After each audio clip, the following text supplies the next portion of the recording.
The following is a paid political announcement. Lifelong Democrat Diana Florence served for 25 years as a Manhattan prosecutor under DA Robert Morgenthau. She put criminals away, stood up for victims, and protected our streets. Now, Diana is challenging failed Manhattan DA Alvin Bragg as an independent because it's time for a DA who fights for our families, not criminals. That's why Diana has won the support of organized labor like the steam fitters, plumbers, and ironworkers, everyday New Yorkers who want a DA they can trust. Manhattan needs a DA who will do the job, prosecute crime. That's Diana Florence. Under Alvin Bragg, crime is up and prosecutions are down. Bragg doesn't prosecute crime. He plays partisan politics. Bragg failed to protect women and failed to protect workers. As a prosecutor, Diana Florence won groundbreaking convictions, fighting against corruption, domestic violence, wage theft, and daily working conditions. She's always been a partner of unions, community groups, and to cops like us. For Manhattan District Attorney, vote for Diana Florence. Diana4DA.com. Paid for by Diana for Manhattan DA.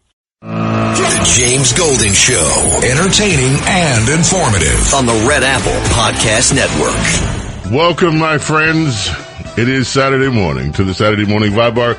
Two lead stories there. The government shutdown continues and will continue. Day 11 now. It will be day 13 before they vote again. That will come Tuesday after they wander back in D.C. to allegedly get some work done. That's not stopping things under this president. Still a lot being done. In fact, in connection with that story, the rifts have begun. And the second story, of course, the panic that has spread across Washington, D.C. following the indictment of Letitia James.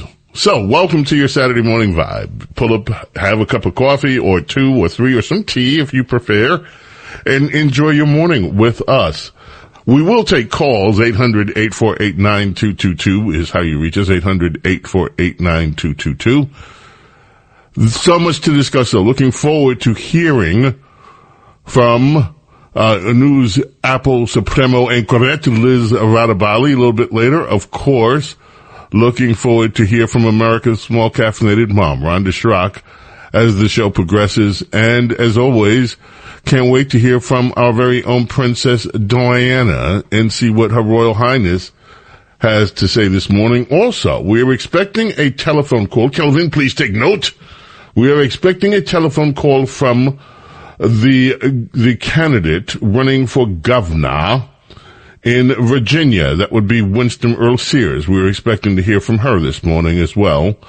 If her schedule holds, we will be able to chat with her. Debate this week. Two good debates this week in the governor's races. Jack Citarelli just demolished little Mikey there in New Jersey, and Winston Earl. There are several things stunning about the debate, the gubernatorial debate in Virginia, and would like to catch up on them. Okay. Let us get started with the vast array of audio material that we have today. The stories abound, of course, about the shutdown. There's so much else going on. I love with this Letitia James story. Let me just start with this, because the editorial board of the Washington Post, WAPO, or Washington Post. That's the way Newt Gingrich used to say Washington. The Washington Post has an op-ed from their editorial board this morning concerning Letitia James. And the headline reads, "Yet another vindictive prosecution." But the subheadline, folks, Letitia James abused her power while targeting Trump. That doesn't justify him doing the same. When did you hear the left ever, during those years when Donald Trump was out of office, being persecuted by Democrat persecutors like Letitia James, Alvin Bragg, in front of these biased judges, pursued by people like Fannie down there. When did you ever hear one of these leftist institutional mainstream rags say that Letitia James at all were abusing their power? We all knew it. But they didn't, I don't remember, maybe they did, and I just didn't see it. I don't know how that's possible. But I don't recall the Washington Post standing and raising the flag and saying, hey, this should not be happening to Donald Trump in New York. Letitia James is abusing her power. I don't remember them doing it. The editorial board for the Washington Post say this for the Trump administration's indictment of New York Attorney General Letitia James, ostensibly for mortgage fraud, but really for being his political opponent. It bears some resemblance to what James did to Donald Trump when she had power over him. That does not make the decision to bring these charges any less abusive. Oh. Got to be kidding me. They write this as if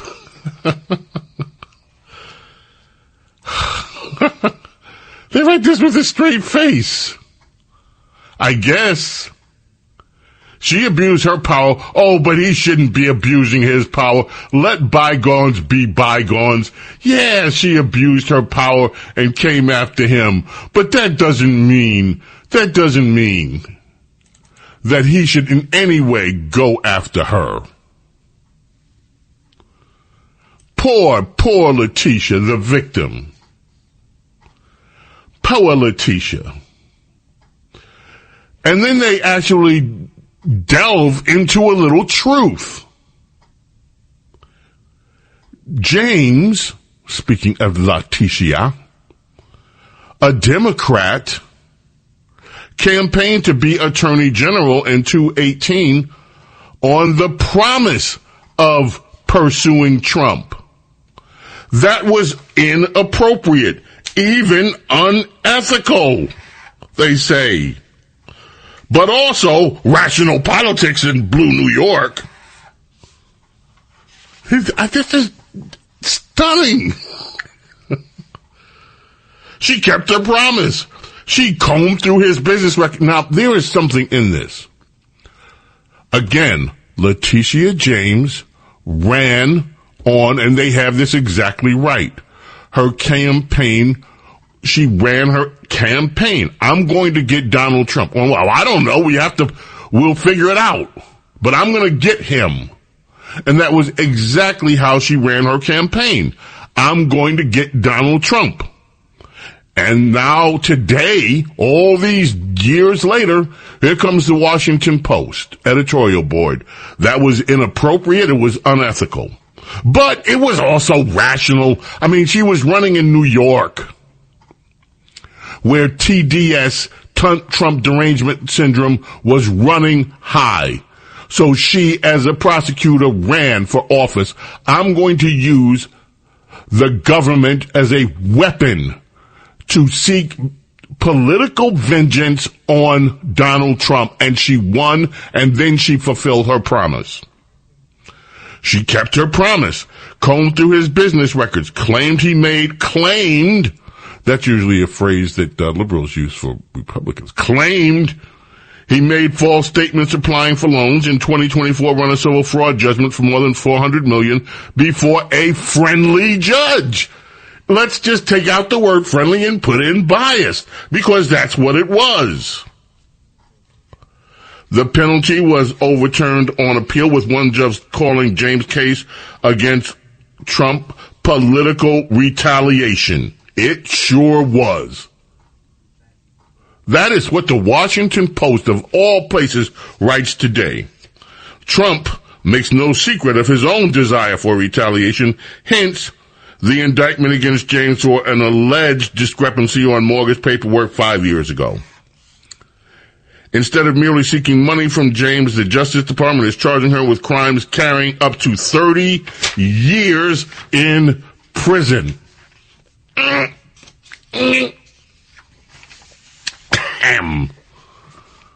And then they go through what the charges are. But just this opening, folks. Where was the Washington Post saying these things in real time when it was happening? And where are those liberals now defending this? And you see many, even on CNN. Of course, on CNN, I should say.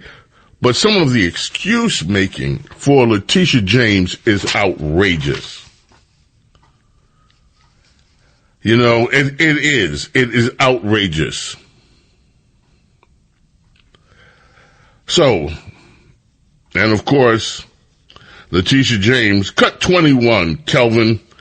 Letitia James, as ever, is still portraying herself to be the big heroine, the big victim in all of this. And Letitia. My mission is clear. I'm focused. I'm prepared. I'm ready. I've been trained by the best. I went to Howard University. This is one of my favorites. This is from segregation in this country. I've been taught in those classrooms where Thurgood Marshall once taught. I'm not afraid of no president. I'm not afraid of no. We're ready for you. We're coming for you. We're standing up for you. We're fighting on. We're not going down silent.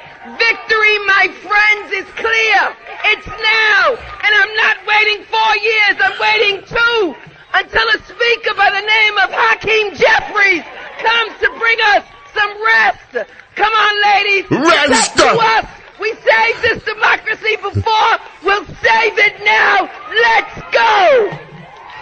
I'm waiting for Hakeem to bring me some resta. Some resta. I'm not afraid. Okay, Mondani running for the socialist class communist, running for mayor in New York. They had a group chant for Letitia, 19. And the group chant for Letitia, my friends in New York City. There is nothing. Because there is nothing. Illegal. Or radical. To believe. That no one. Is above the law. So we thank you, Tish. We have your back. And we say to Donald Trump that if you want to get to the Attorney General, you are going to have to get through every single one of us. Yeah, you have to get through. You have to get through. Every single one of us. Every single one of us. Yeah, okay. The James Golden Show on the Red Apple Podcast Network.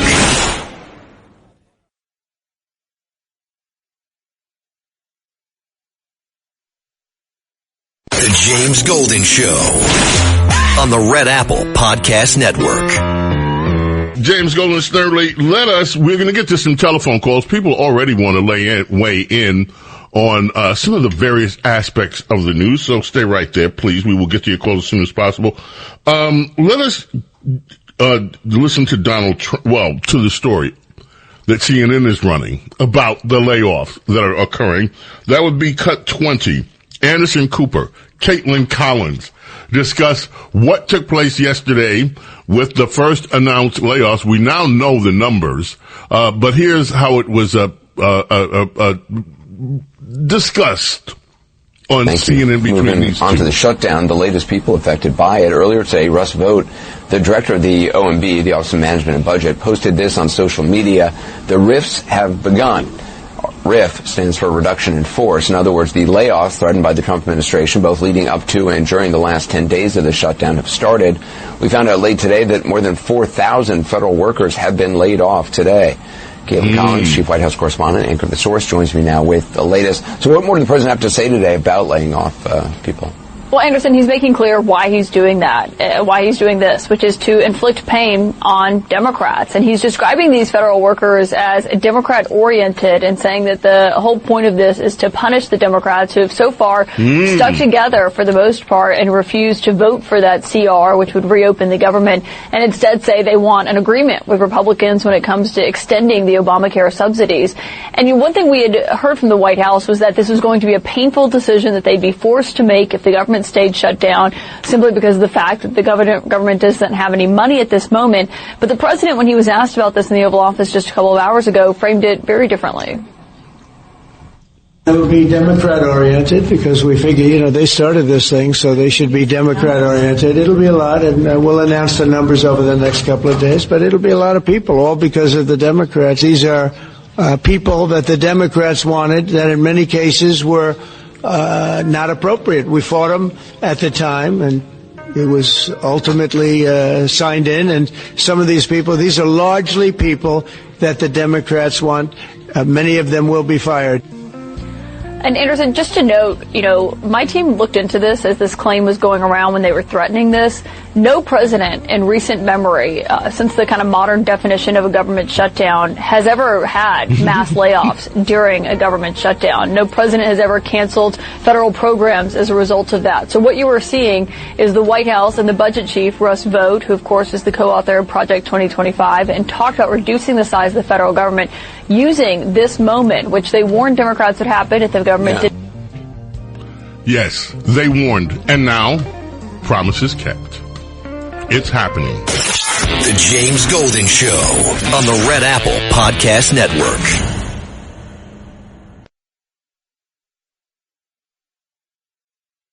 The James Golden Show. Entertaining and informative. On the Red Apple Podcast Network. I think it's clear by now that Obama doesn't care. So, President Trump, I think we should get rid of Obamacare. And whatever it is that you come up with, you and your team, you should call it Trump Care. Because clearly, right now, you're the president that cares. We see you shutting down human trafficking. We see you actually giving back the power to the people. We see you protecting the American citizens. We see you stopping wars. We see that promises kept. Because you've kept all your promises that you've made to us thus far. Yeah, Trump Care sounds better. Obamacare. Seriously, that's how I feel about it. Welcome, my friends. We're going to take telephone calls, promise. But before we do, I want to just veer off from the politics and just play something for you, because if I don't play it now, I'm probably not going to get to it as the discussions move on. It will speak for itself, ladies and gentlemen. I urge you, if you are prone to having spikes in blood pressure, have a seat while you listen to this one and just breathe deep. This is an immigrant to this nation who made a very substantial living after he immigrated to this nation. And cut 13 is where I'm going with this, Calvin. This is a person who is here enjoying life because he immigrated from another country, and America welcomed him with open arms and gave him more opportunities than many American hardworking people get. And this is what we have to listen to from comedian, former television star Trevor Noah. Meanwhile, here, comedians are Don't say anything about Charlie Kirk. I wasn't going to say anything about... Yeah, but don't say anything about Charlie. I wasn't going to say anything about Charlie Kirk, but don't. There's nothing funny about it. Oh, now you tested me. I mean, there's nothing funny about it? You can't say there's nothing funny about it. Oh, there's nothing fun. No, don't say that, because as a comedian, I'll be like, I'm sure there's something funny about it. The guy was shot while defending guns. Do you understand how... I'm not even writing that as a joke. As a human, you have to admit that is an incongruous, funny thing that happens. You are there, you're like on stage, and you're like, let me tell you why people should have guns. Wah-ha!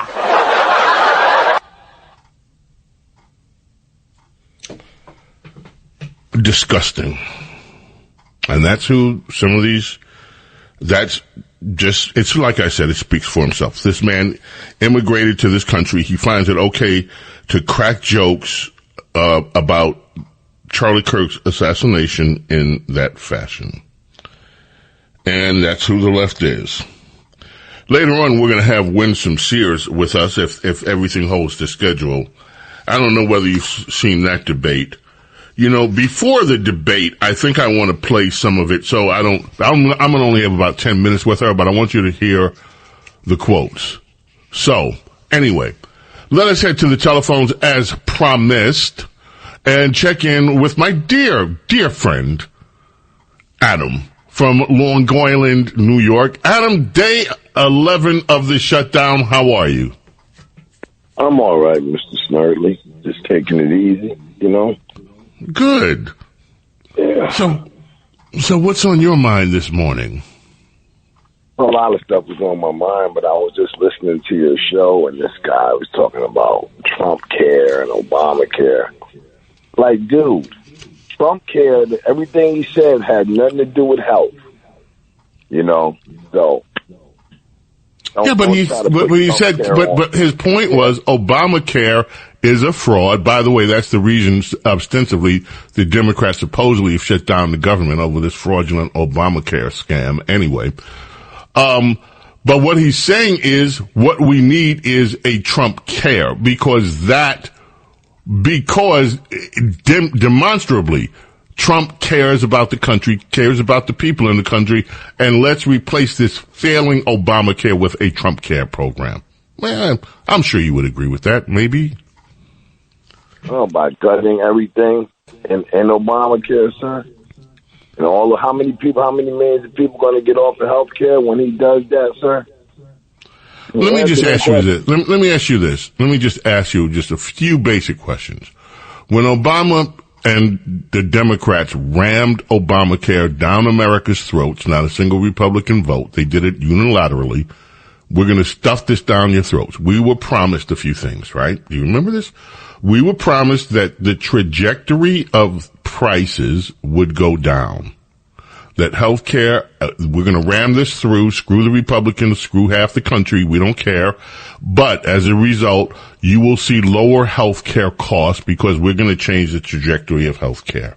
That was among all the other promises, like the stupid ones, like if you like your doctor, you can keep your doctor, like your plan, you keep your plan. That stuff has been ridiculed so much, I don't even bother ridiculing it anymore because it was all a blatant lie. Here's the biggest question.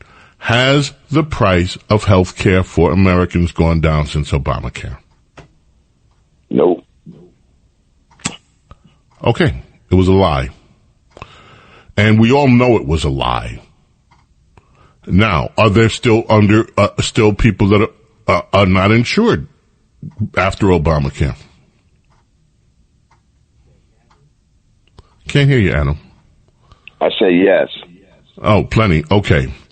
So, in your estimation, has Obamacare delivered on its promises? Not all of them, sir. Okay.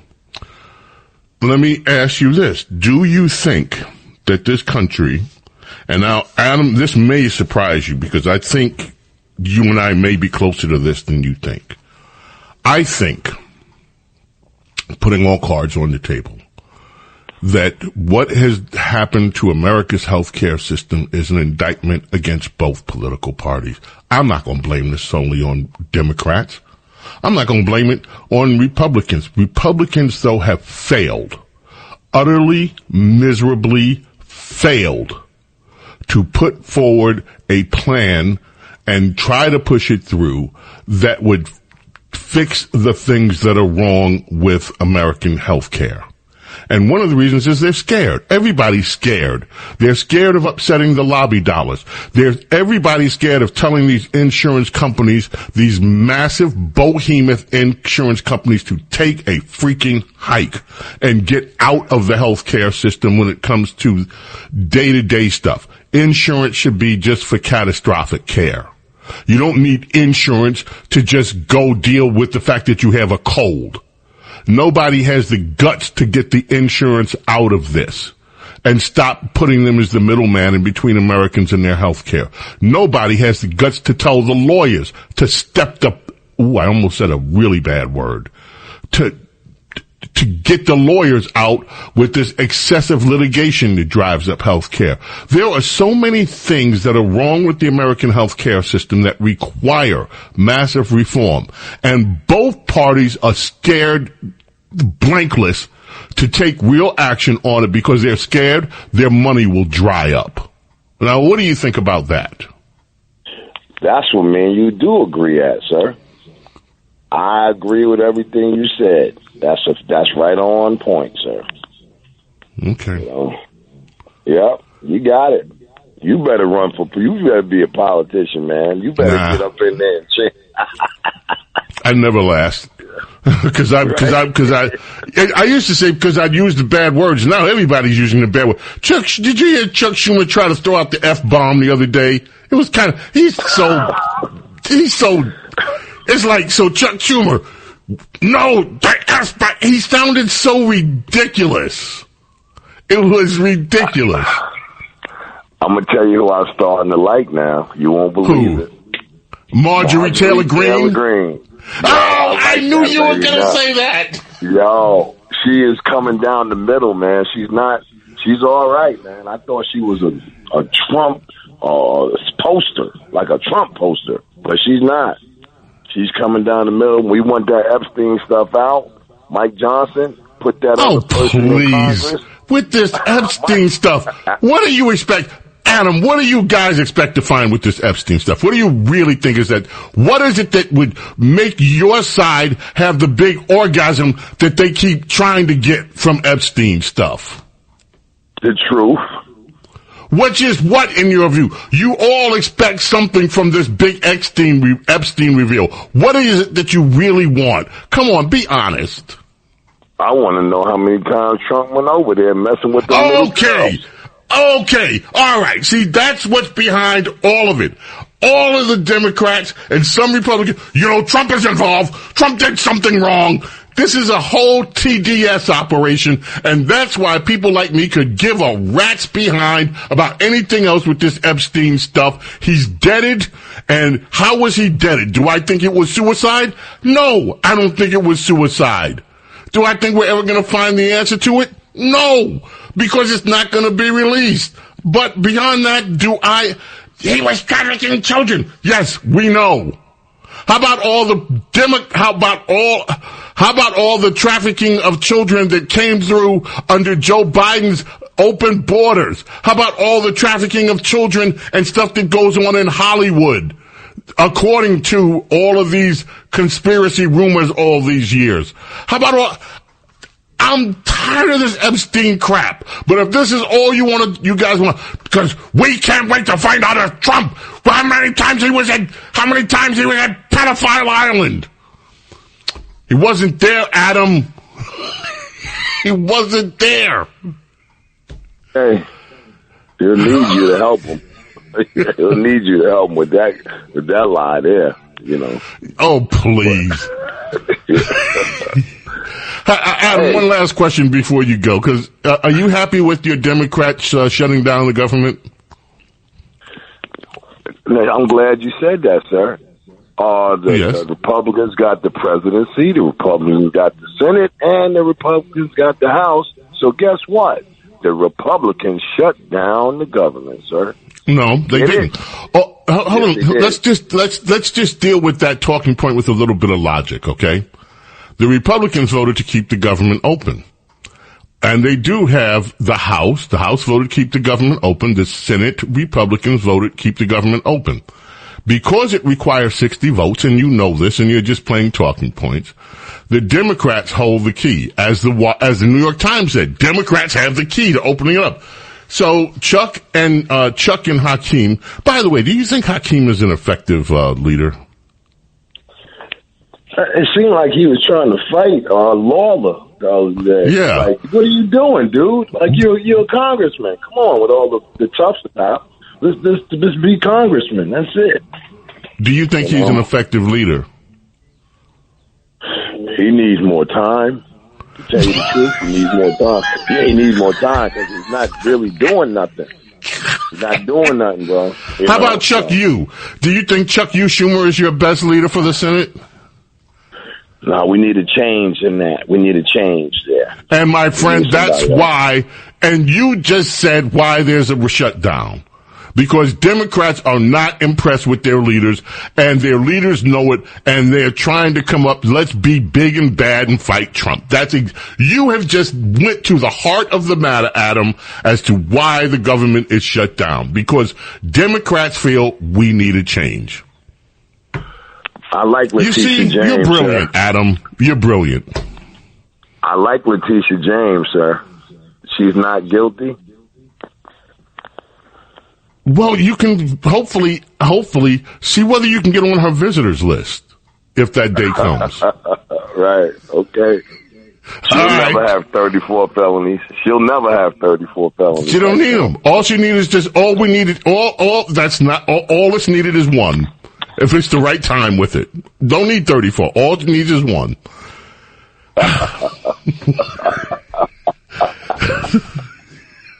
Okay. All right, Adam, thank you so much, man. So good to hear from you. The James Golden Show on the Red Apple Podcast Network.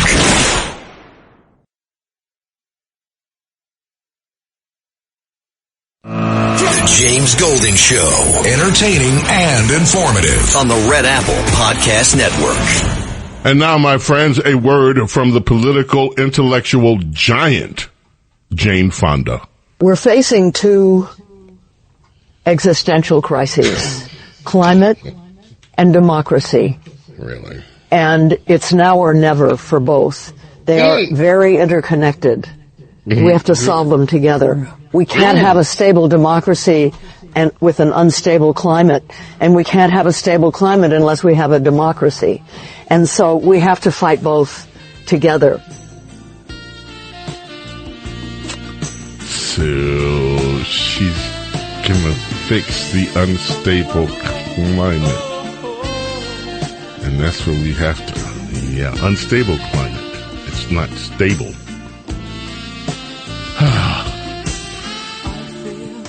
On this day in 2021, musician and singer Don Estes passed away. He was 65 years old. He's a bass player of Wham.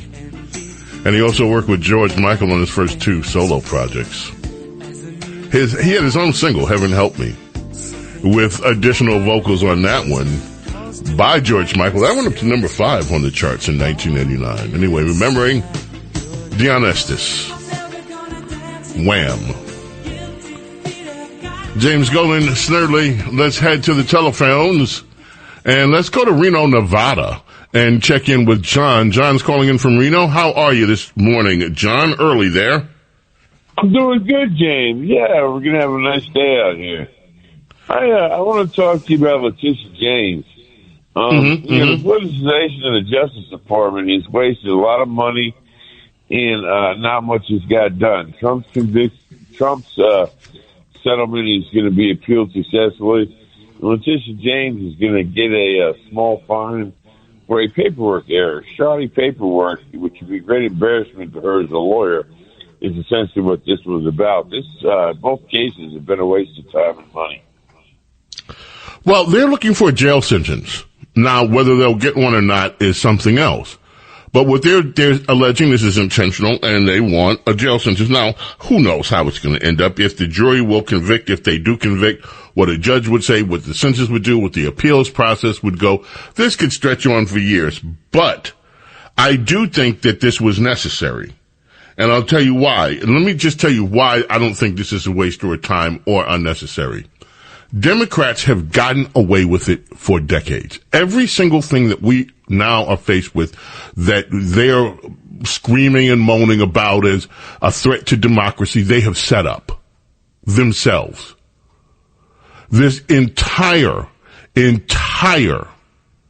battle over illegal immigration is something Democrats have set up and got away with it. They said, we don't have to listen to federal law. We're going to give you sanctuary cities. Republicans, with their too timid asses, to actually fight back, said, oh, okay. They're okay. We don't like it, but okay. This warfare that has been going on, using the law against Republicans. Democrats have been doing this since the time of Nixon. They've gotten away with it. Every single major battle that we are arguing about in America now has been because Democrats have instigated these battles, and Republicans, up until now, have not had the courage to battle back. So all the battles are happening now because Trump is the first Republican president to confront these people on their terms, and they don't like it. And that's the long and short of what's happening now, and that's why this Letitia James and all these other moves have to happen. It is time to stop letting Democrats get away with it. The James Golden Show on the Red Apple Podcast Network.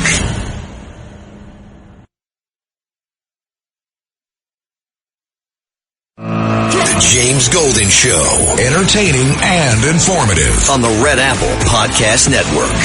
Second hour of our Saturday morning vibe means it is time to check in with the star, Anchoret Supremo, Red Apple Audio Networks. Our very own Lizzie Radabali is in the house. And good morning, Lizzie. Oh, excellent morning to you, Bo. How are you doing this fine Saturday? I'm doing okay. You know what I'm starting to see around? The people that celebrate Halloween are starting to put their stuff out. Oh, my apartment is all decked out. I have a skeleton hanging on my door. I got pumpkins everywhere, bats hanging from my ceiling. I went all out, honestly. You're one of them. I am one of them. Guilty as charged. Guilty. I love that. I love that Halloween. And you know what I don't appreciate today, here in the city is the opening of the Rockefeller Center ice rink, which everyone says is like the start of the holiday season. Like, can we get through at least Halloween before we start thinking about Christmas? Please. I'm just begging. Well, it will all soon be upon us. Now, Lizzie, I saw one of the stories that you sent me earlier in the week, and okay, this LeBron James Lakers thing. So this guy is a super fan of the Los Angeles Lakers. Poor dear, bless his heart. Tough go at it. But he's suing LeBron James. Why is he suing the big hero of the Lakers, LeBron James? Well, so this story, I think, is kind of an example of how stunt marketing could go wrong and could have some unforeseen consequences. So LeBron James posted this video, this social media teaser, being like, hey, I'm going to be announcing a second decision soon. And a lot of people were like, oh my goodness, what is this? Is this a retirement announcement? You know, he's getting up there. He's for the league. He's been in the league for 23 years. So almost like my entire life. Wow. Yeah, no, it's insane. He's 21-time NBA All-Star. Like he's a legend, but so a lot of people took this as, maybe he is getting ready to hang up the headband and retire. So a lot of people splurged then on tickets because, that's the first thing to go when a big announcement is made like that. Tickets are sold out. Tickets for the last game completely sold out. And one guy, this guy, James, says that he says, LeBron James, Andrew Garcia is the person filing this lawsuit. He says James owes him money for the tickets that he bought, which he thought would be the last game. So this game is set for March 31st, 2026. That's the last regular game of the season for the Lakers. And it's funny enough against the Cavaliers, LeBron's old team. So, I mean, I don't know. This story to me, he is filing in small claims court for $856. I think, personally, LeBron should just maybe pay this guy and try to, hope it goes away.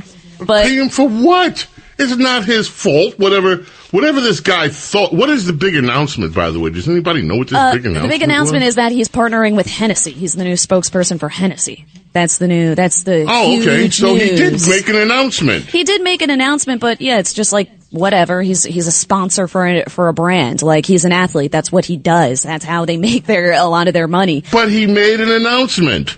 Nobody told this guy to think what he thought. He thought what he thought. Yeah, I mean, you could argue that, it's a dangerous legal precedent if, someone assumes, the saying about when you assume. I don't want to say it on air, but. Well, we all know. Look, our parents told us that. And they took delight in telling us that. ASS, you and me, makes an ass out of you and me. Thank you. Yeah, no, exactly. But we remember it. We remember it, right? Well, Andrew Garcia clearly didn't. He thought that, I'm assuming this decision is the retirement, and to get ahead of the craze and the sold out nonsense, he's going to get a ticket. And he paid a lot of money for those tickets. And he could still go to it's not like he's not going to the game anymore. I don't know. He is paying face value for the tickets. Basketball games are expensive. That's the truth. Especially in Los Angeles. I mean, I figure that's where this game is taking place, this final home game. It doesn't actually specify if it's a home or an away game. So I'm assuming that he bought these Los Angeles tickets. And yeah, we'll see if LeBron James does anything. I think, though, that I think it would be a nice gesture, for LeBron James, his brand, if he were to, pay this guy or something. I just think, as a personality, I think that it would reward him more than just, letting this headline kind of be out there. Okay, I hear you.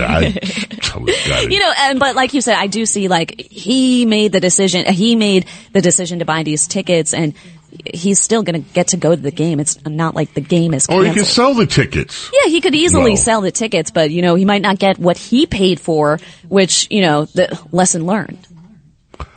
There's other stories I find quite interesting. These 1 in 4 high schoolers, 1 in 5,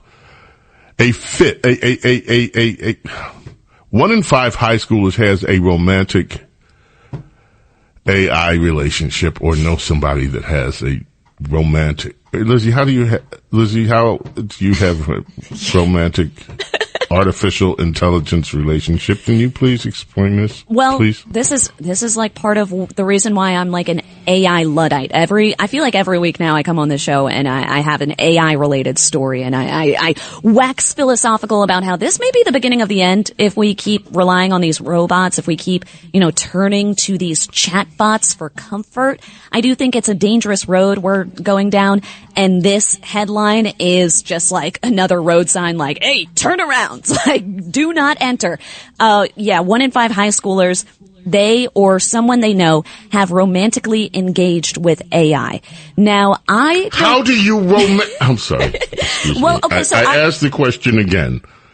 How do you romantically engage with an AI? Well, I don't know if you've ever seen any of these videos of people talking to their AIs or... Yes. It's very conversational, but it is essentially a feedback loop. It just, spits out things that it's taken in from other sources and recycles it and, kind of pieces together what it thinks you want to hear. I mean, we know how algorithms work and our TikTok feed shows us all the videos that we want to see.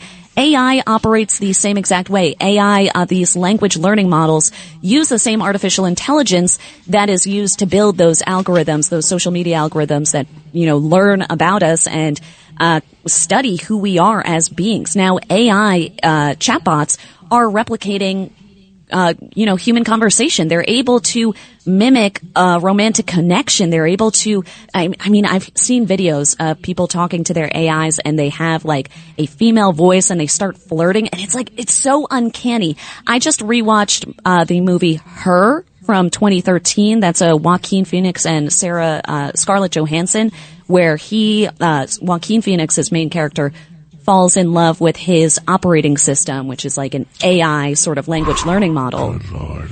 And I was watching this. Funny, I think it takes place in 2024, 2025. Funny enough, like even though it came out in 2013, it takes place like 10 years into the future.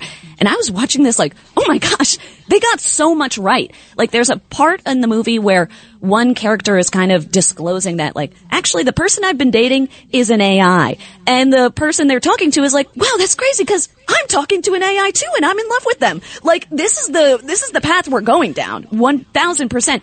Humans, we are becoming hollow at the end of the day, as long as we keep relying on these robots to do things, to fall in love, to learn, to feel. I mean, it's just, we're depriving ourselves of the human experience for what? Like robots? Like I really don't understand this, and it really does make me concerned.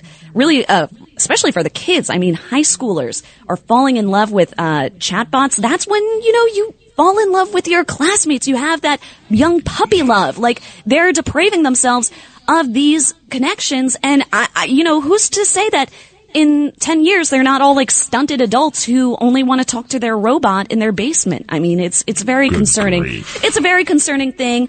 And yeah, I do think that schools have to get on top of this and start rolling back on their AI, because there's a strong correlation between schools that use AI heavily and the students who use AI as like a friend or a companion or even romantic partner. So I do think that it's on the schools at this point to start rolling back their policies. How about the parents? How about teaching your kid? Well, the parents... This is not reality. The parents are addicted to AI too. I mean, like, it's just, it's a matter of fact. It's a condition of life now, a reality that we're dealing with. The parents are hooked on their phones. The kids are talking to the robots. And who has to step in is the institutions. They have to roll back their AI use, because not only But the institutions are not separate from these human beings. They are... Oh, Lizzie, this path is dangerous, as you say. Look, I want to get to this last story real quick, Lizzie, because I sent you this earlier in the week. Yes. The ultimate man cave, it turns out to be a swindle. And you have pointed out so many of these swindles. Briefly, this is a lengthy article. We cannot possibly even get to all the details, but give us the highlights of this. Okay, I'll give you the highlights. So this one billionaire's son, who's actually not even like in touch with his billionaire father, he like had a lengthy custody battle, child battle with this David and Donald Bren. David is the son, Donald is the father. He's a Forbes, like billionaire, must-watch list. But David basically swindled people into thinking that he is going to create this exclusive car club with high-end cars like Bugattis, Ferraris, Porsches, and you could be all part of it if you invest. Now, this story to me is just like, the swindling, I don't know how this happens, because I'm a very frequent watcher of the show Shark Tank, and on Shark Tank, you have to come with a prototype, you have to come with a proof of return on investments.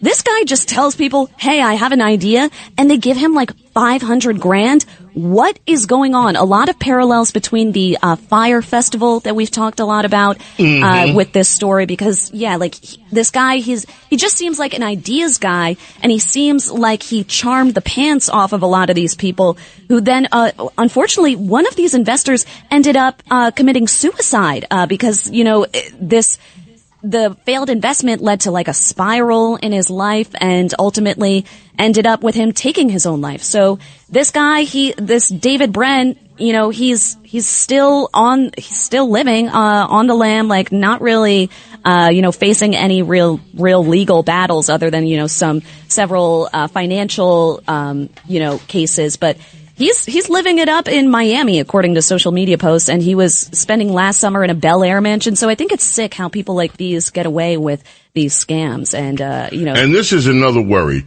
And this goes back, you mentioned a homily up front that we're taught, or with the assume. Here's another one that we have all heard most of our lives. If it sounds too good to be true, it probably is. It probably is not true. Yeah. And these scams, they all rely on one thing. They all sound almost too good to be true. And so I gotta get this. This is too good to be true. Yeah. Well, that's your red flag. Yeah, he was like a liar. He was a master manipulator. He was telling some people that, like, hey, my dad's my best friend. But then he was telling other people, like, oh, I did this all on my own. My dad is like a deadbeat. Like, it's ultimately like, if you cannot invest in the person, you have to invest in the product. And I think that that's where a lot of these swindlers get away with, their scams, because people believe in them. I like what you just said there. That is an important lesson. You don't invest in the people, you invest in what the product is. Yeah. Be smart with your money, people. Thank you, Lizzie, as always. Such a pleasure. We'll keep the lookout. This AI thing, Lizzie, I couldn't agree with you more, by the way, that we are some people are headed into really dangerous territory with the way that they are misusing this incredible, but I do think that it does have potential, and maybe one week we'll talk about that, the good stuff that can come out of AI, but I think you're right to be concerned about what the impact is on society, Lizzie. Yeah, absolutely. I don't think we were ready for like a full-blown, upheaval of this, but we need regulation. Well, then there's that. Which soon as you say regulation, my red flags go up. But Lizzie, thank you as always. Such a pleasure. Thank you so much, Bo. Always a great time. All right, Lizzie Radavali, ladies and gentlemen, James Golden, Snerdley. The James Golden Show on the Red Apple Podcast Network.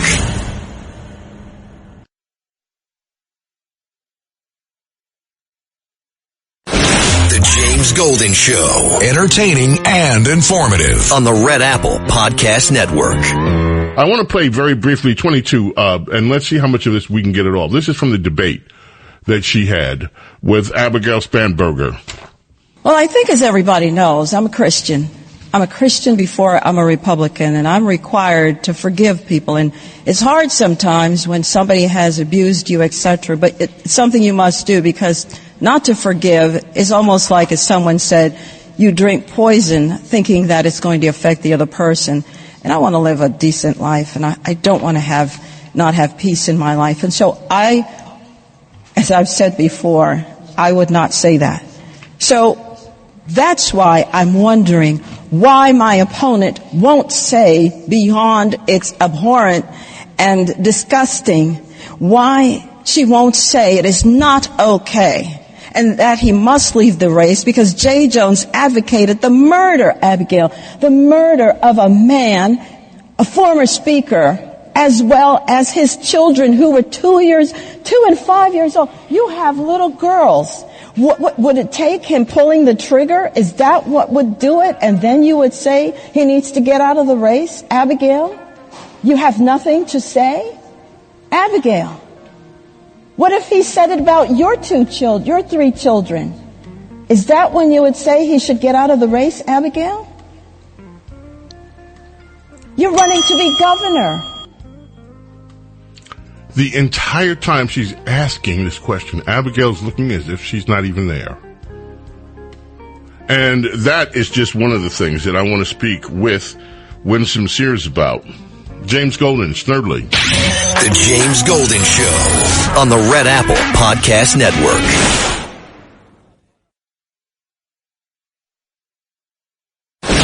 James Golden Show. Entertaining and informative on the Red Apple Podcast Network. And we'll get started on this one because this has been a campaign theme, and that is not only the Jay Jones things, which is just despicable, but also this business of boys playing in girls' sports. Cut 23. This is from the debate, and I want you to listen to this Abigail Spanberger asked about this specifically, and just listen to this. This ought to tell you who she is. focusing on a K-12 school system, should transgender girls who are biological males be allowed to use girls' bathrooms and play on girls' sports teams? You have 60 seconds. I'm a mother of 3 daughters in Virginia public schools, and nothing is more important to me than their safety and their experience in schools. I'm also a former federal agent, and I work to investigate crimes against children. And so nothing is more important to me than the safety of all of our children. And that work, in part, has earned me the endorsement of Virginia's Police Benevolent Association. Tell Steve Ms. Earl Sears, Ms. Spanberger is talking. Please let her finish. On issues related to what's happening in our schools in each individual community, I think it's important that we have parents and teachers and administrators making decisions about their individual schools, not politicians. And if we are talking about the safety of our children, I would ask why my opponent continues to support efforts to defund public safety, an effort carried on continually by this administration. Ms. Spanberger, once again, the question was, should transgender girls who are biological males be allowed to use girls' bathrooms and play on girls' sports teams in K-12? You have 15 seconds to clarify. In cases across Virginia, I think it's incumbent upon parents and educators and administrators in each local community to make decisions locally. That's what this is about. Ms. Earl Sears? There should never be nude men Oh in my locker goodness, rooms. we finally have her saying that, but you voted for that. Ms. Earl Have Sears. you finally Ms. Earl said Sears, that you were just now? intruding on Are time we in here. agreement now? Are you Ms. going Earl to Sears, tell? This is Ms. Spanberger's time. I have a follow-up question for Ms. Spanberger. Would you rescind the Youngkin administration policy requiring boys and girls to use bathrooms aligning with their biological sex? You have 30 seconds. My priority would be to ensure that local communities, importantly parents and teachers and educators, are able to work together to meet the unique needs of each school and each community. And that is important. And I say that as a mother of 3 daughters in Virginia public schools. Exactly. And as someone who used to investigate crimes against children. The way that we keep our children safe is by ensuring they are safe in schools, which includes funding law enforcement and public safety. But Ms. Spanberger, the question was, would you rescind the Youngkin administration policy requiring boys and girls to use bathrooms aligning with their biological sex? You have 15 seconds to clarify that question. Yes. And my answer is that in each local community, decisions should be made between parents and educators and teachers in each community. It shouldn't be dictated by politicians. Please don't interrupt. We're coming to you next. Okay. All right, when this is all, look, Abigail Spanberger has been given non answers throughout the campaign, period. Non-answers. And this is the closest she's ever come. The closest she's ever come to answering the question about this business with women's and this transgender issue that has been, I think, just in Virginia. Now, there are a lot of other issues that are happening in Virginia besides what's going on with transgender. This J. Jones business is just absolutely horrific. By the way, you have a guy running to be the attorney general, and we see the damage that attorney generals have done, can do, are doing in some of these rogue states, these rogue attorney generals. You have the guy that's running there, Jay Jones, who has made it clear of the attorney, running for attorney general, that he not only fantasized about the death of a Republican official, former speaker, but his children. And yet you have the candidate now for governor, Abigail Spanberger, who refuses to say that this ought to disqualify him. He needs to step down from the race. You had many prominent Democrats and Republicans to say this is a bridge too far. Should never become attorney general. Shouldn't even be running. These remarks are so horrific. With us on the line right now, and we haven't talked to her in ages and ages, Lieutenant Governor Winsome Sears, who's running to become the next governor of Virginia. Good morning. How are you?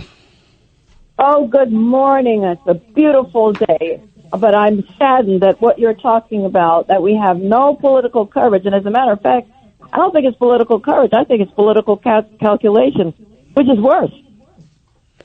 So you have, which surprised me, Lieutenant Governor, which surprised me. You have people, including right now a man that was the vice presidential nominee with Hillary Clinton, now a U.S. Senator, who doesn't see this. He says he still supports him. I know him. It's a terrible statement, but I support him. At least he's being honest about he supports him, which is unbelievable. But how can you have a candidate running to become the Attorney General of the state of Virginia, with the beautiful history that Virginia has, by the way, in our country, and who wants to see Republican dead and his children dead, who has very little prosecutorial experience, and you still have your opponent saying what? Nothing. And by the way, I found it highly offensive that while you're asking her these questions, she's looking straight ahead as if you are a non-person, that you don't even exist, will not even acknowledge. I think the whole thing was just incredibly disrespectful and just a very poor performance on her part. Well, you know, as I said, she was taking political calculations for her future. And remember now, the Democratic Party has been saying they're going to use her to build the party. So, yes, Gavin Newsom is out there and Shapiro is out there, but let me tell you, she was the test case. They were going to throw everything at her to make sure that she got across the finish line. And so they're not wanting to damage her at all. But the problem is their political calculations are not good. And as a result, you see people are coming across and thinking, wait a minute, don't you, as like you just said, don't you even have the decency to turn and face Winsome and address it? But when I even put the question to, what if it were your 3 children, your 3 girls that he was saying should be murdered, is that when you would say something? And you know what? Silence. Crickets. She flipped her hair. She smirked. She smirked. It's just unbelievable. All right, let's talk about for a minute what is important here, because it is important for Virginia. Look, Abigail wrote your opponent there wrote an op-ed that was published, I think it was either in New York Times, Washington Post a few weeks ago. And she was complaining about the Virginia economy and the fact that the Virginia economy, and I'm just giving you the long and short of it, would not grow unless the federal workforce were retained at levels. It's showing zero growth. And that sparks to me a question that I think many Virginians, especially with this government shutdown going on now, and the state's dependency in some cases in certain counties on government workers. What is your vision for Virginia's economic health and now and in the future? What is it that you want to do as governor in Virginia? So, as you say, she wrote an op-ed about Virginia's federal workers and them not having a job. Well, you know what? Her party voted to shut down the federal government, and guess who doesn't have a job now, Abigail? It is the very federal workers that you say you care so much about, much more than anybody else. She's been using them as a political football against me, talking about how much she loves them. Well, love looks like putting them back to work so they don't have to figure out how they're going to pay the mortgage, so they don't have to figure out how they're going to pay the bill, whatever it is. Put them back to work first, because right now they're out of a job. That's the first order of business. The second order of business is that we've been creating jobs in Virginia. We haven't stopped. My God, we have put more Virginians back to work than at any other time under any other administration. We have got, 276,000 people working that were not working when we came into office, because we know how to make this happen. We also have another 225,000 job openings for anybody who wants it. And by the way, up in Northern Virginia, we were wanting to create 800 jobs just over this summer. They were high-paying technical jobs that anyone could have taken. And guess what? We couldn't get the Democrat-controlled board of supervisors to agree. So those jobs went away. Why do you think that is? It's because they're again wanting to say, see, the Youngkin, Earl Sears administration doesn't care about you, cannot create jobs. Furthermore, James, we have put another 15, almost 16,000 new businesses into existence that never existed when we came into office. We have lowered regulations. We have kept the right to work so that if you don't have to be forced to join a union if you don't want to. For me, that's a liberty issue. So that, if you're going to get this job, you have to join a union. If you're going to keep it, every single paycheck, you're going to have to pay a union. That's not freedom. That's not what my father came to America for. And so we know how to do this. We're creating, and another way of creating jobs, which we're trying to do, and we've been very successful at. Businesses need power. They need energy. And my opponent says one thing and one thing only. She only wants solar and wind. But what happens when the sun goes down every day, Abigail? Because the battery life is only 46 hours. What do we do then? Go to candles? And she only wants wind. What happens when the wind isn't blowing, Abigail? What kind of power do we get then? These people, Abigail Sandberger has no solution. And with her, all the businesses that we've been bringing here, they will leave. So we know how to do this. She has no solutions except to run her mouth. That's what she's doing. And making political calculations which are not beneficial to Virginians but benefit her.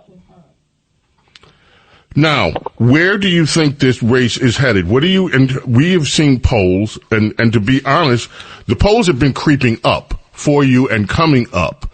At first, I saw polls where you were 12 points down. I was concerned. I'm like, oh goodness, how did this happen? What are you telling people right now who may be demoralized by the way that this race has been cast by the allies of the Democrat Party, the mainstream press?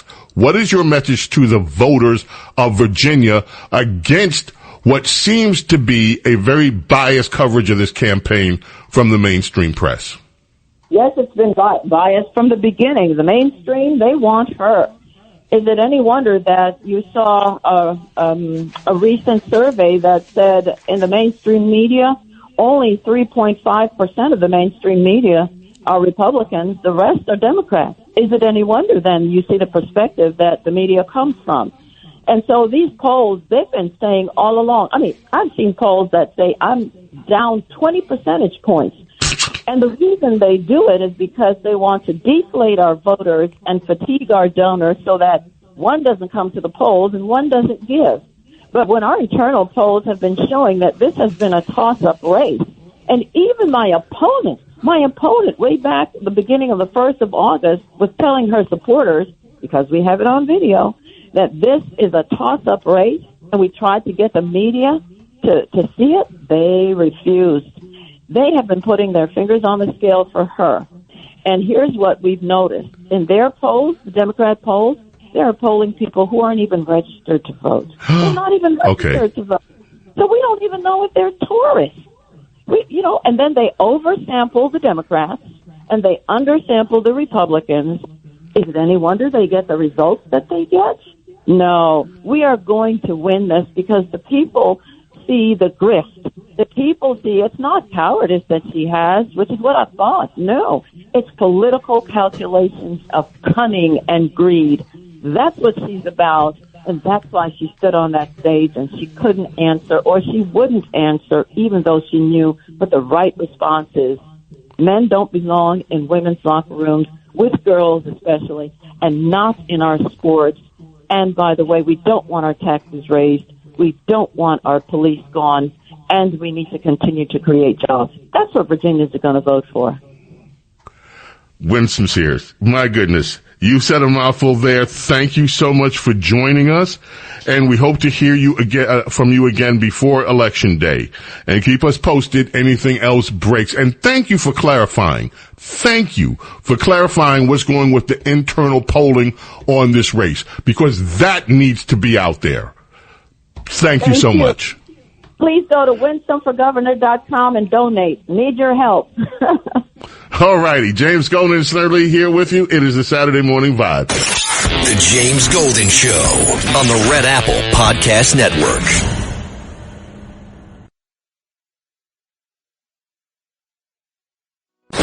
The James Golden Show. Entertaining and informative on the Red Apple Podcast Network.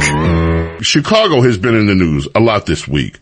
You have Brandon Johnson claiming that he's the leader of the resistance. You've had Pritzker standing out as usual, calling Trump all kind of horrible names, basically inferring that he's a Nazi, that the ICE is a Gestapo. I've never seen anything like it from these Democrats. They are just so open about their hatred, not only of Trump, but about federal law enforcement, and they have incited so many people.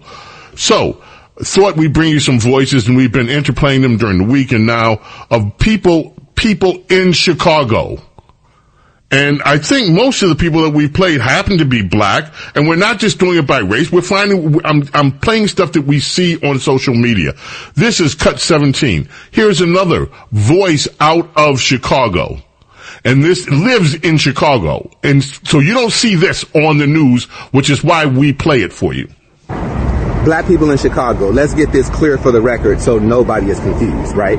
In 2020 and 2021, when Democrats, specifically Joe Biden and Kamala Harris, flooded Chicago with the illegal, undocumented criminal invaders, y'all didn't have nothing to say about that, right? When the mayor, Lori Lightfoot, gave them benefits, millions, prepaid EBT cards with $10,000 on it, prepaid Visa cards, 6 months worth of free rent, free health care, free child care.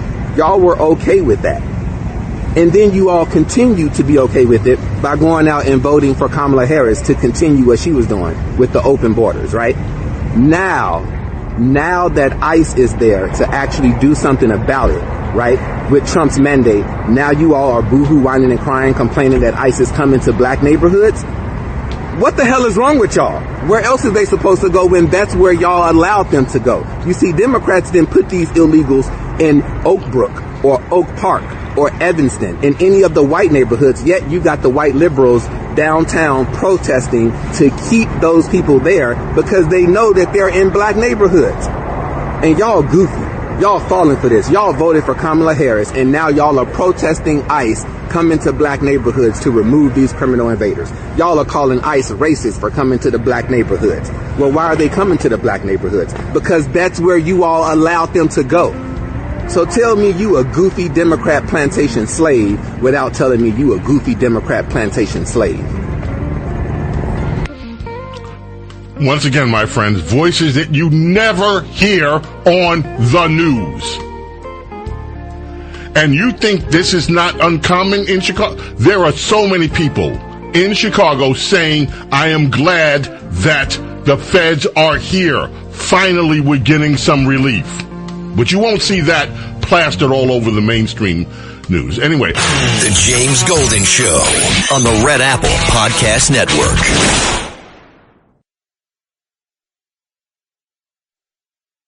The James Golden Show, entertaining and informative on the Red Apple Podcast Network.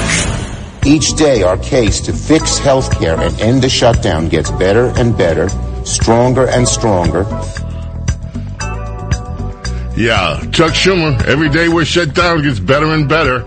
Of course, I don't know whether the 4,100 federal workers that have been laid off in the last 24 hours would agree with that sentiment from Chuck Schumer, or much else that Chuck Schumer, Hakeem Jeffries have been saying while this government shutdown continues.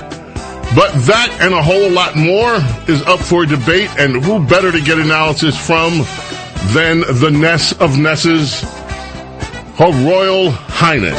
It's time for Radio Royalty with James Golden and America's Princess of Policy, Princess Di. Yes, ladies and gentlemen, she's the goodness of Ness. She's the highness of all highnesses. And, of course, the intellectualness of it all. Princess Di is in the house. Good morning, Your Highness. Good morning, Sir James. It's always wonderful to speak with your nest. Yes, we are here nussing the government this morning. Government shut. This is, as I said during the week, Princess Diana, and I really mean this. I am not a person that takes delight in people losing their, and I know you aren't either, but I know how it feels to get fired. It is not a good experience. Especially if you don't know, if you don't know where, if you're struggling anyway, or even just keeping your head above water, or maybe even doing just a little bit better than keeping your head above water, and you lose your job. It is a terrible, terrible, emotional stress that you go through, a stress. So I don't take delight in it. But that said, what do you think about these masks? Donald Trump said it was going to happen. And he's not even hiding. He's not playing the game. Oh, this is crazy. Nope. We're going to hurt Democrat. This is Democrat. These are Democrat layoffs. Yes, I am, a little bit not on your page on that. I think that the opportunity was given to all of these people to take a buyout. 100% of them could have avoided this. And so this idea that, my sympathies are with the taxpayers. My empathy are with the people who are burdened, who cannot afford electricity, their insurance, and a lot of it is because of government bloat and government overreach, and the fact that a lot of these people whose entire existence comes out of the taxpayers' pockets, their salary, their benefits, everything about it, they're going to be reduced, which is the position of the conservative movement, is a limited government. And they will then have an open door to the great American economy that is available to them in the private sector. So I think, I don't shed as many tears. I, don't want to sound hard-nosed, but I shed my tears for the American taxpayers who have been overburdened by the generations, and it is about time that the balance of power shifted economically and that the taxpayer was given a break. And billions of dollars are being saved right now by these thousands of people who now, it's not as if they're being put in prison, James. They are going to be able to find jobs elsewhere, and they're going to have to compete for them like the rest of us. So I'm not unhappy. Whoa! See, this is, ladies and gentlemen, one of the things, and there's nothing that you said there that I can say, okay, Princess Diana, I don't agree with that. I'm just telling you, I have an emotional reaction to it. I guess because I've been through the trauma of it, and so it's just like, yeah. But I don't think you're going to find people that argue on this side. And do we need a smaller government? Absolutely. One of the things that I am delighted to see, and these lawsuits are all over the place now, and they're more every week. I can't even keep up with them all. A bunch of green groups are now suing because their slush funds have been cut by billions of dollars. And you see this happening across at the same time that the government is shut down. There is still work going on to uproot some of this massive spending that took place under Joe Biden, which are just, in my point of view, slush funds for this green new scam. And the Trump administration is still clawing back that money. And the result is that people are now suing because we want our slush funds. I have no sympathy for that whatsoever. Not one iota. So I'm glad to see that things are happening. Now, and as I said earlier too, I also think that a lot of the things that we are seeing right now that are causing so much angst in the press. Oh, this is just so horrible. The chaos is going. Every single one of these things has been brought on by Democrat policy that was ignored by Republicans for years. If Republicans had actually taken on this unconstitutional declaration of sanctuary cities in the beginning and forced it through the courts, we wouldn't even be talking about this today. The fact that Donald Trump has to do this is because the gutless Republicans until now refused to do it. Absolutely right. 100%. And as I said, we are in a new phase. We are in a winning phase. And the chaos that a lot of people are feeling right now makes it hard to see through the fog of war. And so I like to point out the big picture in which, victories are everywhere. And one of them, is what we were talking about, this moving forward of the ability to cut the bloat of government. This is something that will, enable the economy to be leaner and meaner and more efficient and much better for the whole country. So we see a lot of victories. One of the things that was interesting about that soundbite you played earlier with Anderson Cooper and the CNN anchor, where she talked about this is the first time ever that a president has ever done these horrible things in actually firing people. And it made me think, wait a minute, so you people, all these other government shutdowns have been crying wolf. You have been claiming that we're all going to...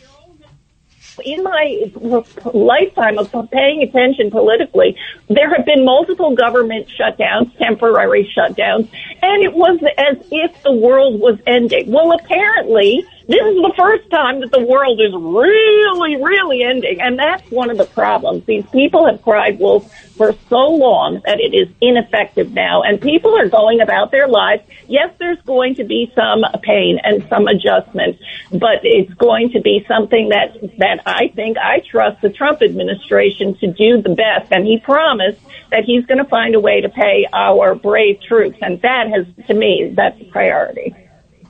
Now, you mentioned to me earlier via text that you had two things that you wanted to play for us, some audio that you wanted to play for us. And so what are they? And then we will play them and let everyone hear them. Yes, there are two that I think go very well together. One is from Representative Gwen Moore, a Democrat from Wisconsin, who was on C-SPAN and said something very interesting. And I'd like to see if you could play them back to back. The second one is a professor, a sociology professor from UNC Chapel Hill. Her name is Professor Tressie McMillan Cottom, and she was on a left-wing podcast. And so the two quotes from these two women are fascinating, and I'd love it if you could play them both. Okay, let's start with Gwen Moore, Kelvin. Let's hear Gwen Moore, and then we'll hit to the psychologist. We do well. I appreciate CNN, but I'll tell you, Republicans own most of the media. They control Fox News and X or Meta, whatever you call it. Right now the president has purchased or allowed his allies to purchase TikTok. We are hard pressed to get our message out. And here's the next one. Republicans Trump 2.0 is one of the most brutally efficient things I have ever seen in my life, either with my eyes or that I have read in history. The first time it was all culture wars. This time we've got both the culture war stuff, and yet for somebody who has studied higher education the way that I have, the most efficient attack on what underpins the system that I ever could have imagined. Going after accreditation, going after higher education's financing. That's the attack on international students and on the grant structure. When you put those two things together, being able to dismantle higher education that efficiently, that's not stupid. That is a brutally efficient plan. Now, whether it is his plan or Voight's or Stephen Miller's, really to me is irrelevant. The person with the power to execute it is executing. Whoa. Bingo. Whoa. You and I have talked about this, the Trump actually going after root and branch, the left-wing feeder system that is the academic world. And this woman, who is brilliant, noticed it, figured it out, put two and two together, and saw how efficient and how brilliant and sophisticated this approach Trump came in with. This is what he was going to do. This is so important because the left's power comes from academia. That's who peoples their government positions, who has in the past, and who provides the feeder system for the left-wing media. And so she noticed all of a sudden that wait a minute, he's efficiently going after the whole system and can bring it down. And she is absolutely right. The quote from Democrat Representative Gwen Moore, I think we laugh, where she says that, most of the media are controlled by Republicans. However, they are feeling this. They are feeling surrounded on the left and the Democrats because it is, true. All of a sudden, on X, which used to be Twitter, conservatives are not put in Twitter jail anymore. They're allowed to speak. There are, vibrant discussions going on online and memes and making fun of the left everywhere. And the left can't compete with them. And so they feel accurately their message isn't getting out. That's because their message is terrible and people don't agree with them in America. So we have, many evidences of this. We had the Washington Post in February changed their entire opinion policy that they were going to have support for personal liberties in their editorials and free markets. And they lost a lot of their writers. So the Washington Post then this week all of a sudden acknowledged that the Affordable Care Act has never been affordable. So you have truth coming out of the formerly left-wing bastions of rhetoric. You have Dan Rather yesterday and today whining and complaining that CBS now is going to be headed by a centrist, Barry Weiss, and he titled his article on Substack, CBS is now MAGA-attested and Trump-approved news. And he is whining, it is a dark day in the halls of CBS News, where the portraits of television news pioneers once hung Cronkite, Murrow, Severide, Collingwood, whoever that is. They were journalists who made television a trusted source of information. Whom and what are we to believe today? Not you, Dan Rather, is my answer. I love it. Chris Collingwood, by the way, was another one of the World War II veteran era journalists that came out of the Tiffany Network. Dan Rather's picture apparently wasn't on the wall, but he complained that when Barry Weiss came in at her first meeting at CBS. He says she is known to curse a lot. At one of her first meetings at CBS News, she told staffers to, quote, cover the effing news.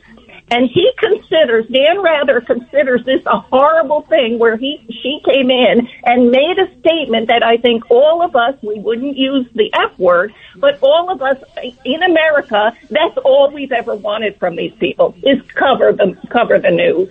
100%. Cover the effing news. Yes, so she's coming in. That is her mission. And so he thinks this is a dark day and this is all MAGA approved. And he is considering this something corrupt because he said basically that, Paramount settled with a Trump lawsuit for $16 million, the owner of CBS. And that was what was necessary for FCC to approve this deal.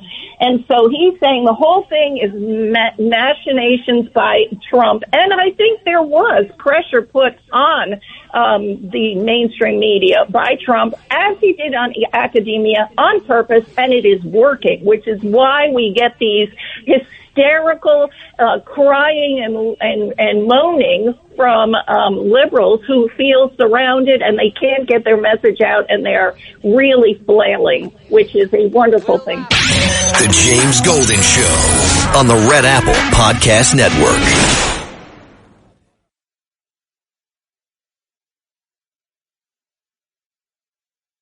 The James Golden Show on the Red Apple Podcast Network. Princess Diana is here, and Princess, I played this earlier in the week. I want to play it again and give you about a minute to comment on it. It is Representative Rosa DeLauro earlier this week commenting on the shutdown, and Speaker Johnson. This is what she said. Beliefs are rooted in the Bible, that the Bible is his worldview. And I will just say to you, he is a man of faith. I will agree to that. And he says that those beliefs are rooted in the Bible. But the Bible is replete with guidance of attention to act as a community, to focus in on the poor. And the Bible lays out a faith-based policy agenda. It espouses social justice. Exodus commands not to oppress the poor or the stranger whose cry God will hear. Leviticus set aside a share of the harvest for the poor. The Gospel of Matthew on the need for a living wage. The letter of James on the obligation not to show favoritism for the rich or the needy. And so I do not understand people of faith, and I don't understand the speaker, about how the healthcare crisis fits with that worldview. It does not fit with that worldview. What do you say to that, Princess Diana?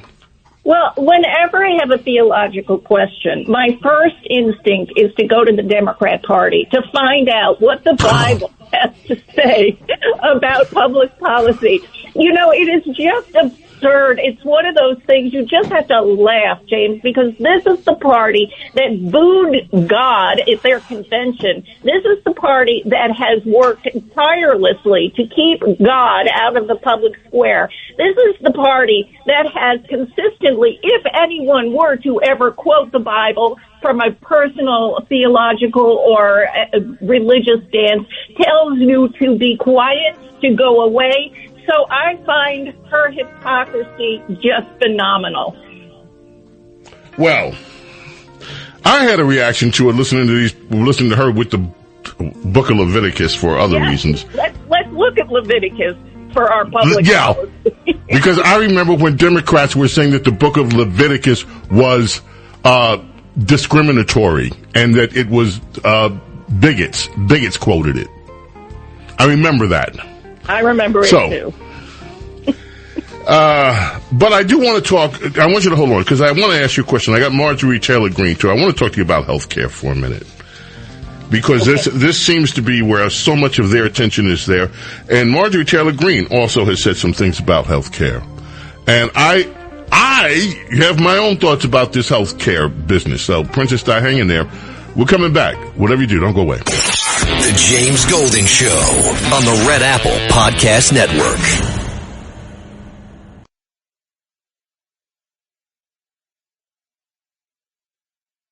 The James Golden Show, entertaining and informative on the Red Apple Podcast Network. Princess Diana, I'm so sorry. I can't. Gavin Newsom, can we just move from that to this?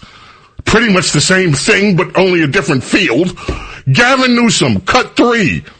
And I don't think he's wet, but same difference. Here we go. I want to understand those I disagree with because I want to get better and I want to be smarter and I want to win. These guys won. They kicked our ass. And we're dealing with the tyranny of this administration every day. And so for me, it's about power, taking back our power. It's not about punditry and bullshit. It's not about having a candlelight vision. Language. I'm not interested in a white paper on this shit. I'm a practitioner. We've got to get out there. We got to win. I care about winning. That's what Prop 50 is about. It's about power. This son of a is going to not only rewrite history, it's over the history of this country. We won't have a country in a year if this guy's successful. We're at the 250th anniversary of the Founding Fathers. That's next year. There might not be another free and fair election unless we win back this House of Representatives. Princess Diana? This is the same guy who recently was traumatized because a Trump supporter sent him a hat that said Trump 2028. So, I think he's a little hysterical, and I think he needs to calm down. On the other hand, this is exactly what Democrats see is the whole point of their party is power, 100%. And he said it out loud. All right, let's move from that governor, WAP, to the governor of Illinois, the great state of Illinois. Lincoln came from Illinois, and now they have this. Governor Pritzker, cut number 5. Governor Pritzker. For weeks now, Donald Trump, Kristi Noem, and Gregory Bovino have brought their militarized CBP and ICE agents to the streets of Chicago to cause violence and chaos in this city. They need to stop inciting our city's residents. What do you say?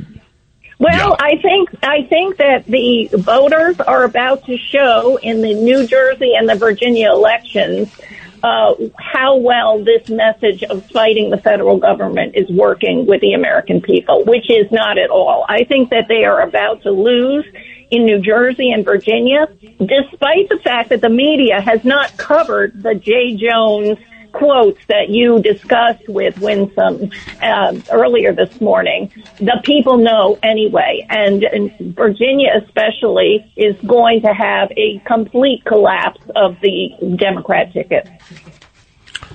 Wow. Stunning predictions coming up. For what's coming up. Princess Diana, we have to leave it there for today. I still want to do this long form. I got sound bites that run 6 minutes, and I just can't play them all. But we got some stuff out here that's just amazing that's coming in from Democrats, especially on this whole business. By the way, do you see the shutdown ending this week? I'll ask you that question as we leave. Yes, I do. You think it's going to be this week?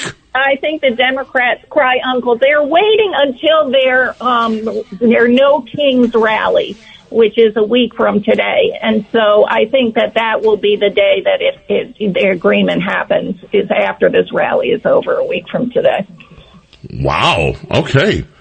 Thank you, Princess Diana. Thank you. Anytime. Let's do the Sunday show, James.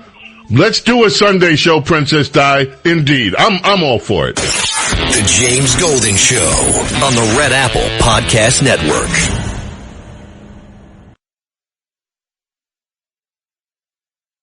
The James Golden Show on the Red Apple Podcast Network. America's small caffeinated mom, Rhonda Schrock, is with us. I guess I know what they're not playing in her house. Yeah. For a minute there, James, you lost control of your music department.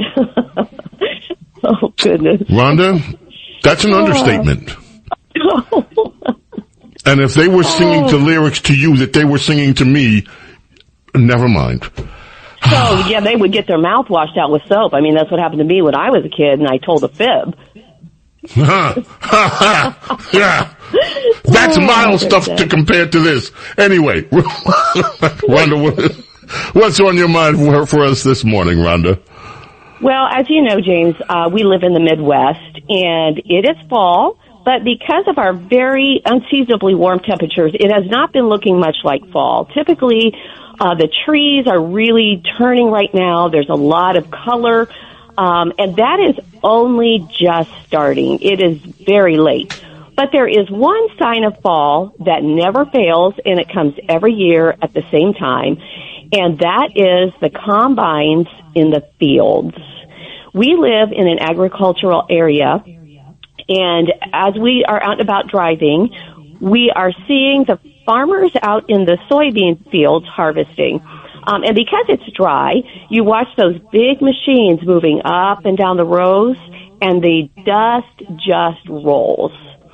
Another part of that picture is that there will always be a wagon or a semi-truck waiting at the side of the field for their part in that annual kind of a dance. The farmer will fill it up, they haul it away, the farmer fills it up again, they haul it away until the fields lie bare and fallow. Every time we see that country scene, my husband will say this beside me, I just love that. And I know what he means. He's looking at a picture of pure, Americana, pure country, and if there's something soothing and consoling about that, to me, it is a reminder of the people who settled and tamed this land. They literally removed rocks from the soil by hand as they pushed back the wild frontier, and they planted their seeds by hand. Well, farming has changed a lot. Now they have GPS, computerized systems. It's unreal what the farmers have at their disposal. When I was a kid riding combine with my grandfather, there was no GPS, there was no computer. There was just the skill of a man with a simple machine harvesting the wheat on the prairie. So anyway, I pondered the American farmer this week and what a national treasure these people are. They are people of the land. So even though I can look back and see how the art of farming has changed, the heart of the farmer has not changed. And the challenges that the farmers face are much the same as they were back in the day. They are dependent on the weather, completely outside of their control. When they have a year of drought, they suffer, and we have had drought. Back in 2012, we had a terrible drought here, and actually the prairie where I grew up, the drought was so severe, the ground actually developed such big cracks that the farmers could lose tools in those cracks. Cows were dying, there was no wheat to harvest, it was awful. So a farmer knows the meaning of the term feast or famine, and he has to plan and live his life according to that. Well, in a time of heated political rhetoric, you play the clips all the time, you play the news from Washington all the time. I find it is good and it's wholesome to return to our roots and remember those people who did push back that wild frontier. It's good, James, to take a break and to shift our focus from what is happening in Washington, D.C., what the politicians are doing, and to see what is right in front of us, or actually, I should say, to see who is right in front of us. Not only is it the local farmers I've been thinking about, but it's the men and women of the trades.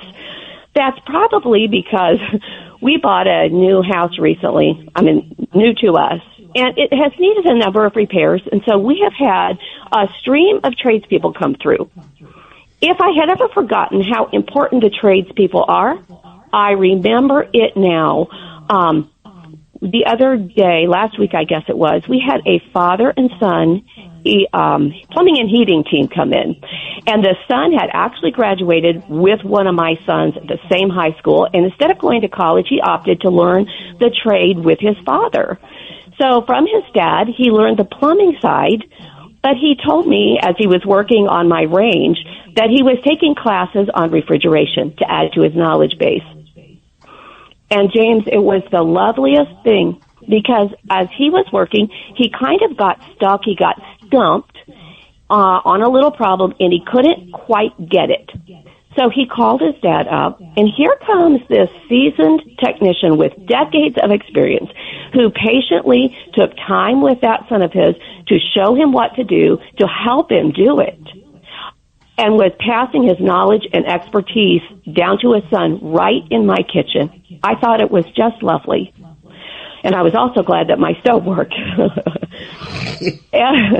And so was my family.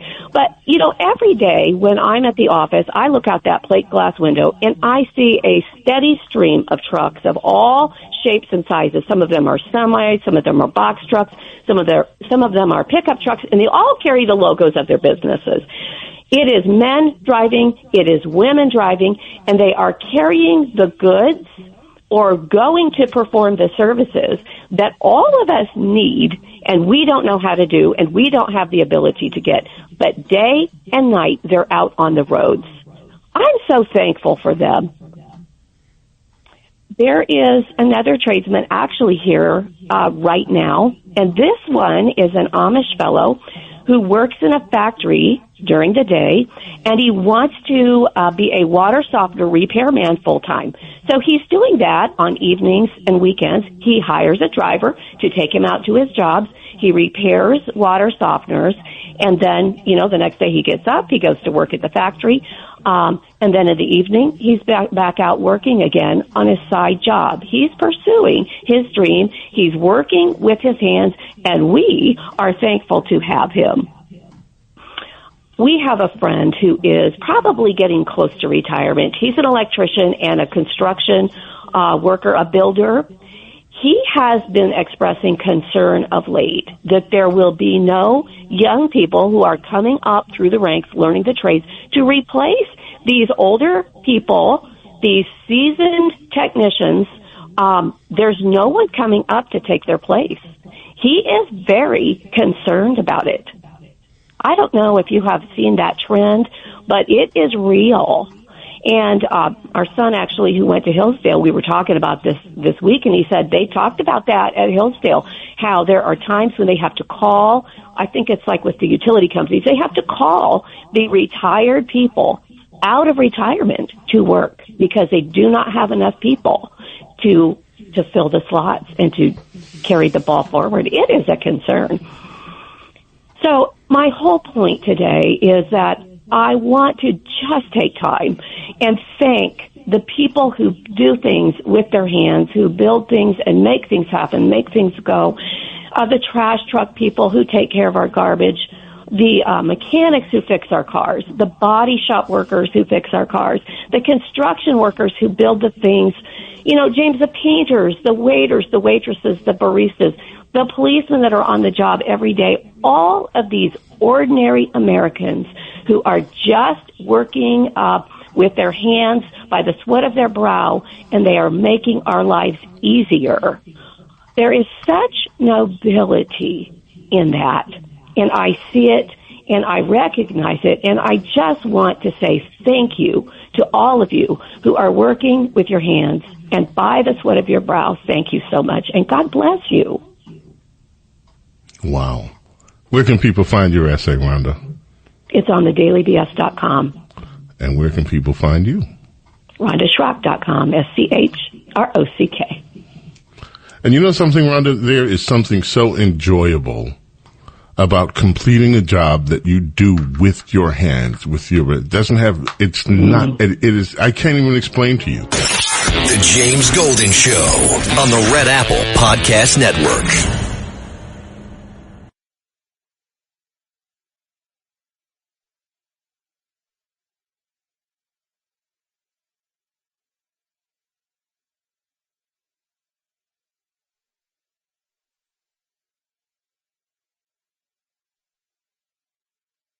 The following is a paid political announcement. Lifelong Democrat Diana Florence served for 25 years as a Manhattan prosecutor under DA Robert Morgenthau. She put criminals away, stood up for victims, and protected our streets. Now, Diana is challenging failed Manhattan DA Alvin Bragg as an independent because it's time for a DA who fights for our families, not criminals. That's why Diana has won the support of organized labor like the steamfitters, plumbers, and ironworkers, everyday New Yorkers who want a DA they can trust. Manhattan needs a DA who will do the job, prosecute crime. That's Diana Florence. Under Alvin Bragg, crime is up and prosecutions are down. Bragg doesn't prosecute crime. He plays partisan politics. Bragg failed to protect women and failed to protect workers. As a prosecutor, Diana Florence won groundbreaking convictions, fighting against corruption, domestic violence, wage left, and daily working conditions. She's always been a partner of unions, community groups, and to cops like us. For Manhattan District Attorney, vote for Diana Florence. Diana for DA.com. Paid for by Diana for Manhattan DA.